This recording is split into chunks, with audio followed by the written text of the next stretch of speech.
Welcome to EdentoEternity. On the last study, we had just gotten through the first, or through the 7 days of creation, and we're going to pick up where we left off in Genesis 2, verse 4.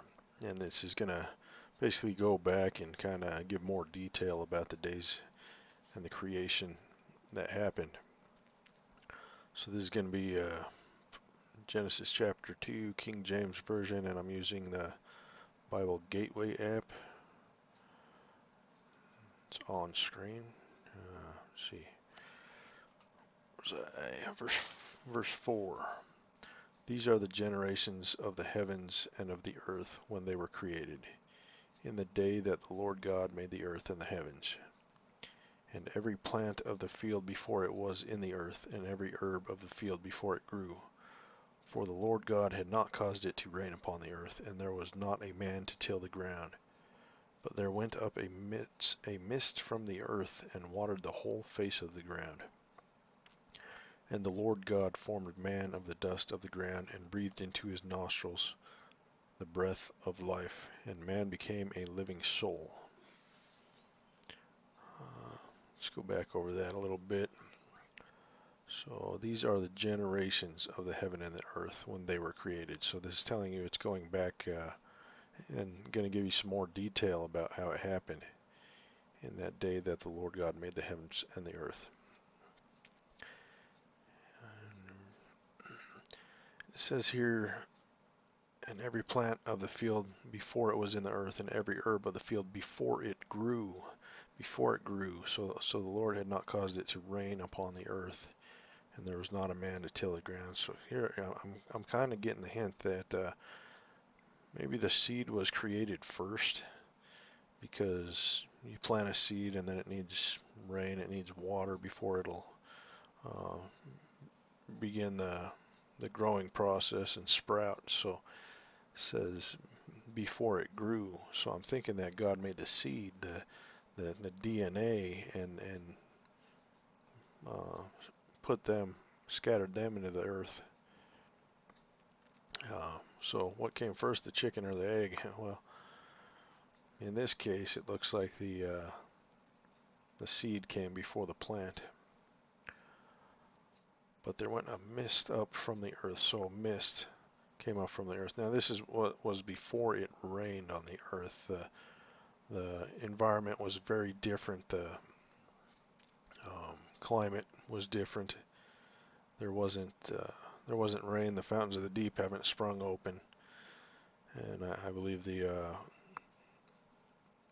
we didn't have the rainbow either. So the light spectrum was filtered out. So we didn't have the light spectrum and the rainbows in the sky and the rain, but we had a mist come up from the earth. Now I believe you can see telltales from the mist of the earth when you travel and visit Yellowstone Park, Old Faithful.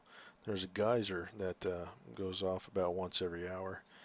The pressure and the heat of the earth cause it to spew up a mist. So I'm kind of thinking maybe there was a mist, this mist from the earth. The whole world and the land was kind of like Yellowstone Park. And God formed man of the dust of the ground and breathed into his nostrils the breath of life, and man became a living soul. So if you go back and think back and remember that the fowl and the fish were created out of the water. So that was their habitat, and the beasts of the earth and the crawly things and the creeping things, they were created out of the earth. But here it says man was formed, or God formed man of the dust of the ground. And we also know that man was created in God's image, and God is a spirit. Now when he created man, man was never meant to die. Man was eternal. It wasn't until sin came in and he ate from the tree of the knowledge of good and evil that he was changed. And we're about to read about that. but the dust of the ground, dust, when you see dust, I mean, it gets in your eyes, you don't really see it, it just catches you by surprise. So could Adam's body been a glorified body, incorruptible to sin, likened to the glorified bodies that we will receive when we are resurrected in Jesus? Uh, Verse 8. And the Lord God planted a garden eastward in Eden, and there he put the man whom he had formed. And out of the garden made the Lord God to grow every tree that is pleasant to the sight and good for food, the tree of life also in the midst of the garden, and the tree of knowledge of good and evil. And a river went out of Eden to water the garden, and from thence it was parted and became into four heads. If you go back to 8, it says, And the Lord God planted a garden eastward in Eden. So God planted this garden, and there he put man whom he had formed. So this is God's garden. A little later on, we're going to learn that Adam was invited there by God, brought there by God to dress and keep the garden. And man was taken from the dust of the earth, and when he sinned, he was banished from Eden, and said he was put back into the dust from which he was taken. So Eden is this divine place where God walked with Adam, and we're going to read about how God walked with him there in the Garden of Eden before he was banished. But we see a very interesting and awesome parallel here with Revelation and the things that we have to look forward to, the restoration of the Garden of Eden for eternity when that gets here, when the kingdom of God uh, is restored and the new heaven and earth is made. So if we go to, and the Lord God planted a garden eastward in Eden. So let's go to Revelation 21, 1 and 2. Revelation 21. And I saw a new heaven and a new earth, for the first heaven and the first earth were passed away, and there was no more sea. And I, John, saw the holy city, New Jerusalem, coming down from God out of heaven, prepared as a bride adorned for her husband.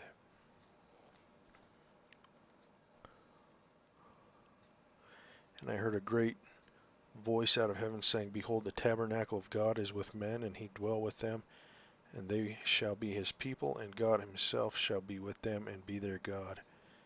And God shall wipe away all their tears from their eyes, and there shall be no more death, neither sorrow nor crying, neither shall there be any more pain, for the former things are passed away.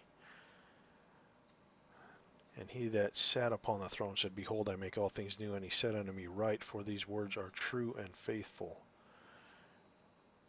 I could keep going. It's a very exciting part of Scripture. Are we going to do the freeze up again? So if we go back to Genesis 2, chapter 2 again, and go to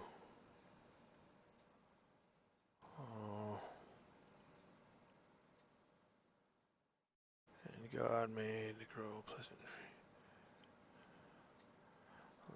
Let's pick up where we left off here and get to the next part.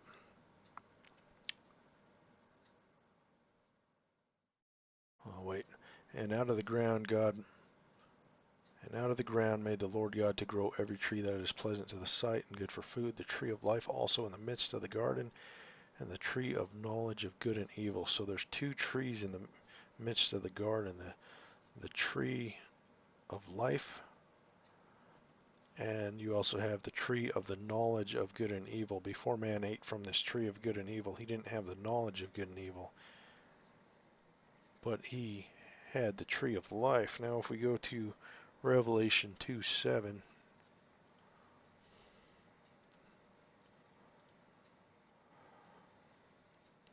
Revelation 2:7. He that hath an ear, let him hear what the Spirit. No, that's not it. Oh, maybe it is. He that hath an ear, let him hear what the Spirit saith unto the churches. To him that overcometh will I give to eat of the tree of life, which is in the midst of the paradise of God. The tree of life, which is in the midst of the paradise of God.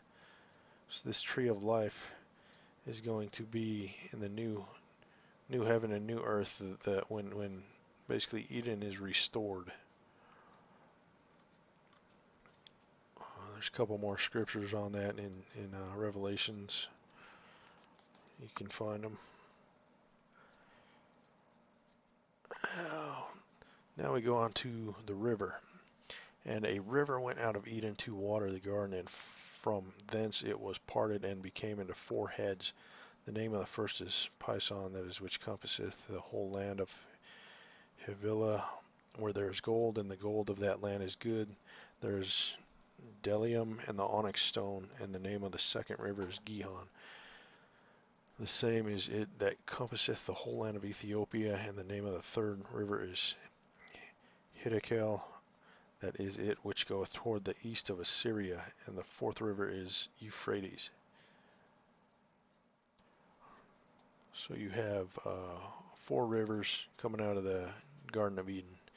Now if we go to Revelation 22, Revelation 22, verse 1. And he showed me a pure river of water of life, clear as crystal, proceeding out of the throne of God and of the Lamb. In the midst of the street of it, and on either side of the river, was there the tree of life, which bare 12 manner of fruits, and yielded her fruit every month, and the leaves of the tree were for the healing of the nations. So also here the restoration of the Garden of Eden. Go back to Genesis 2. And some of these rivers' names still exist. I believe the Euphrates is in Iraq. Some of the other ones have been translated a little differently, but there's four river heads in the Middle East. And the Lord God took the man and put him into the Garden of Eden to dress it and to keep it. So you see here, God took man from the dust which he was made and brought him into the garden that God planted. And the Lord commanded the man, saying, of every tree of the garden thou mayest freely eat, but the tree of the knowledge of good and evil thou shalt not eat of it, for in the day that thou eatest, therefore thou shalt surely die. And the Lord God said, it is not good that the man should be... All right, let's go back over this. So God took man and put him in the Garden of Eden to dress it and keep it. So this must have been a great honor for Adam when God planted this garden in Eden and invited him and said, hey, why don't you come in here and dress and keep this garden. Adam must have been very honored. And the Lord God commanded the man, saying, of the tree of the garden, every tree of the garden thou mayest freely eat. So you had the 2 trees, the tree of life and the tree of the knowledge of good and evil. Adam was able to eat from the tree of life. He had immortality. He was able to eat from that at that time in Eden and live forever. But God said, don't eat from this tree of the knowledge of good and evil, because it's going to change you. And I don't know if this was like a change in the DNA or a change from the spiritual glorified body that's going to be likened to the glorified body that we have during the resurrection. And when he ate from that, it may have changed his glorified body into this corruptible body of sin that is now able to die.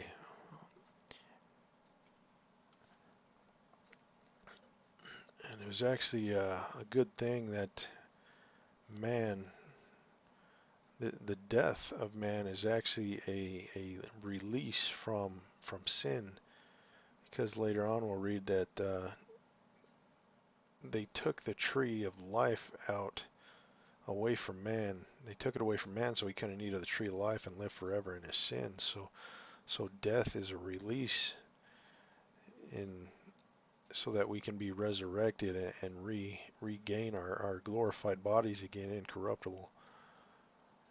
And the Lord God said, let's go on to 18, and the Lord God said, it is not good that the man should be alone. I will make and help meet for him. And out of the ground the Lord God formed every beast of the field and every fowl of the air, and brought them unto Adam to see what he would call them. And whatsoever Adam called every living creature, that was the name thereof. And Adam gave names to all cattle, and to the fowl of the air, and to every beast of the field. But for Adam there was not found a helpmeet for him. And the Lord God caused a deep sleep to fall upon Adam, and he slept. And he took one of his ribs, and closed up the flesh instead thereof. And the rib which the Lord God had taken from man made he a woman, and brought her unto the man. And Adam said, this is now bone of my bones and flesh of my flesh. She shall be called woman, because she was taken out of man. Therefore shall a man leave his father and his mother, and shall cleave unto his wife, and they shall be one flesh. And they were both naked, and man and his wife were not ashamed.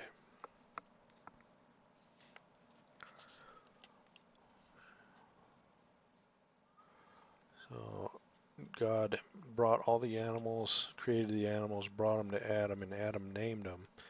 And he couldn't find any suitable helpmate, suitable companionship. So God finally created woman for him. And I want you to note that Adam called Eve woman. Adam gave her, just as he named the animals, he also named woman, but he named woman after himself, because he says, you're bone of my bone, flesh of my flesh. So he named her after himself.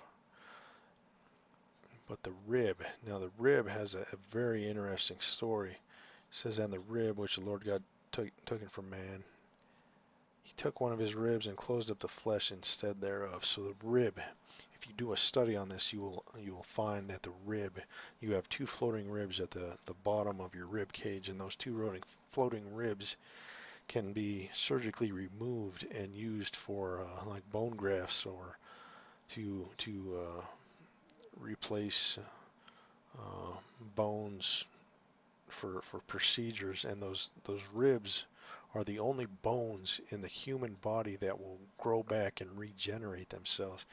You also see that a liver, you can cut part of a liver out, and that will regenerate itself, and that is right in the region of the floating rib area. So the side of man that God took out of him was able to regrow and regenerate itself, and we can see a parallel of that to this day, because our rib, floating rib, and our liver still regenerate themselves. So if that's not proof enough for you, I don't think anything is gonna be. But it's an awesome telltale. You see here, therefore, verse 24, therefore shall a man leave his father and his mother, and shall cleave unto his wife, and they shall be one flesh. Eve was now Adam's wife, and God will refer to that in the next chapters and verses. Therefore shall a man leave his father and his mother, and shall cleave unto his wife. And they were both naked, and the man and his wife were not ashamed. All right. Well, let's stop there, and when we come back, we'll dig into chapter 3.